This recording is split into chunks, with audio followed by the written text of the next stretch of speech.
സൈനികർക്ക് ആദരമായി നാദബ്രഹ്മം ഫൗണ്ടേഷന്റെ Jai Jawan 2025. Nadabrahmam Foundation Cultural and Charitable Trust Republic ദിനത്തോടനുബന്ധിച്ച് സംഘടിപ്പിച്ച ജയ് ജവാൻ 2025 സൈനിക പ്രണാമവും ദേശഭക്തി ഗാനാഞ്ജലിയും നടത്തി. Nadabrahmam Foundation Cultural and Charitable Trust Republic ദിനത്തോടനുബന്ധിച്ച് സംഘടിപ്പിച്ച ജയ് ജവാൻ 2025 സൈനിക പ്രണാമവും ദേശഭക്തി ഗാനാഞ്ജലിയും കേരള ഹൈക്കോടതി ജഡ്ജി ജസ്റ്റിസ് PM മനോജ് ഉദ്ഘാടനം ചെയ്തു. മുൻ സൈനികനും സംവിധായകനും രചയിതാവും നടനുമായ മേജർ രവി ചടങ്ങിൽ ആമുഖ പ്രഭാഷണം നടത്തി. മുൻ സൈനികൻ കേണൽ പത്മനാഭൻ ചടങ്ങിൽ മുഖ്യപ്രഭാഷണം നിർവഹിച്ചു.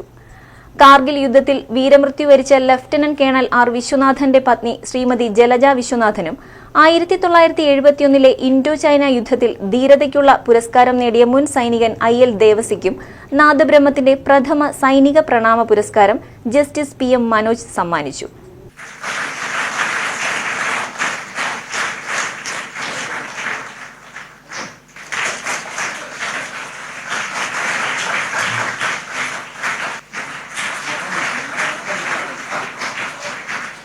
നാദബ്രഹ്മം Foundation chief trustee MD Somashekhar, ട്രസ്റ്റിമാരായ H. ഗണേഷ്, സുനിൽ നമ്പൂതിരി, പ്രവീൺ സുകുമാരൻ എന്നിവർ സംസാരിച്ചു. സൈനികരോടുള്ള ആദരസൂചകമായി വിവിധ ഭാഷകളിലെ ദേശഭക്തി ഗാനങ്ങൾ മാത്രം കോർത്തിണക്കി അവതരിപ്പിക്കപ്പെട്ട ദേശഭക്തി ഗാനാഞ്ജലി ആസ്വാദകർക്ക് പുതിയൊരു അനുഭവമായി.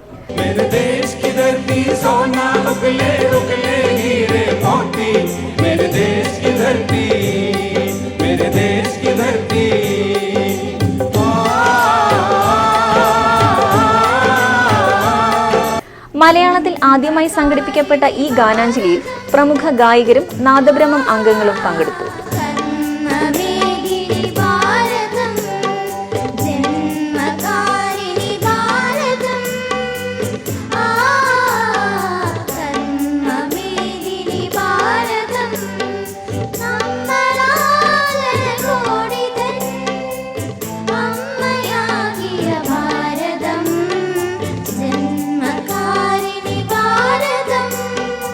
ACV news, Thrissur.